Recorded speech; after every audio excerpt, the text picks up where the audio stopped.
Good on you, Chris. I'll have to watch on 7plus on the beach because it's holiday time, Brough. I just want to wish everyone at home Merry Christmas. Enjoy the festive season. We'll see you next year, mate. Thank you. Have a great break. Yeah, thank you, Nath. Another one going on holidays. Livio will join us with the weather in a moment. And Robbie's along with the surf report. We'll see you soon here on 7.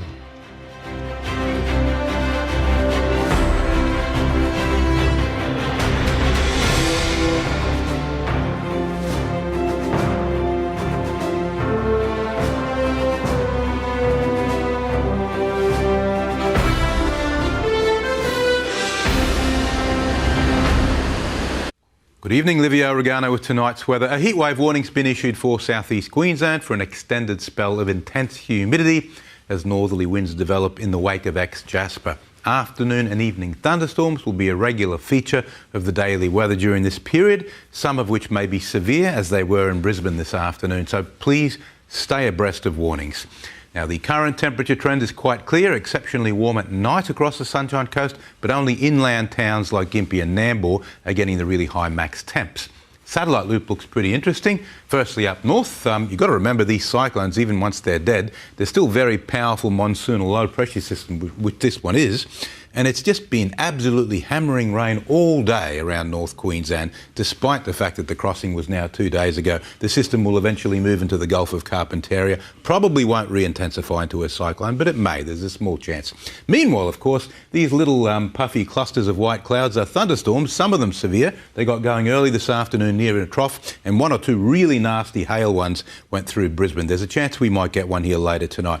So today's chart, the culprit of the storms is this inland trough. It's a long way away still, but of course that combined with Jasper is directing those humid, hot northwesterly winds ahead of the trough into Queensland, including us, and that's making especially our nights very warm. Tomorrow's chart, the trough moves a little bit further east. This is probably the most potent setup for severe thunderstorms in the afternoon, and on the outlook chart, more of the same. But more than anything, it's just going to be hot and humid, especially at night. So now the latest from the Weather Bureau, the boating forecast for sunny coast waters, north to northwest winds continuing through the weekend up to 25 knots tomorrow, easing slightly on Sunday, then shifting north-northeasterly for Monday. We're experiencing the exaggerated swing of the spring tide, even though it's 2 days since the peak, so beware of stronger than normal currents between high and low tide. Now for the southeast coast, a heat wave warning with potentially severe thunderstorms developing through the afternoon. Maroochydore 22 to 33 degrees, Nambour 34, Gympie 36, and looking ahead, hot nights and high humidity are the main drivers of the current heat wave, not so much the max temps. A slight improvement next week with at least 1 shower on most days. And that's another week done and dusted. Goodness me, only 1 more until Christmas. Have a sensational weekend. Drink plenty of water because it's going to be a warm one, that's for sure. I'm signing off for 2023. See you next year. Now it's over to Robbie Sherwell with the Surf Report. Thanks, Liv. Well, it looks like we're going to have a few tiny waves across the coast beaches over the weekend.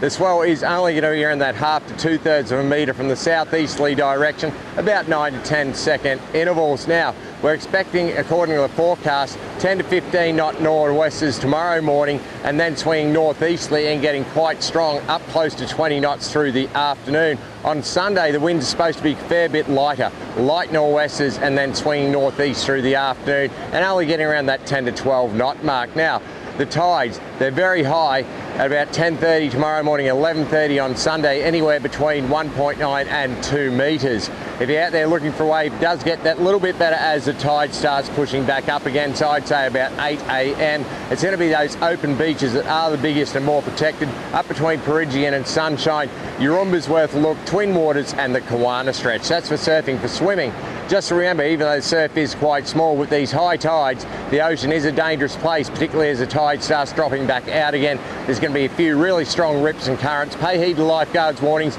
and only swim between the red and yellow flags. Have a wonderful weekend across the coast beaches. Now it's back to you, Rob. Wonderful, Robbie. Good on you, mate. Thanks very much for your company. Have a great weekend, and we'll see you Monday night. Take care. Good night.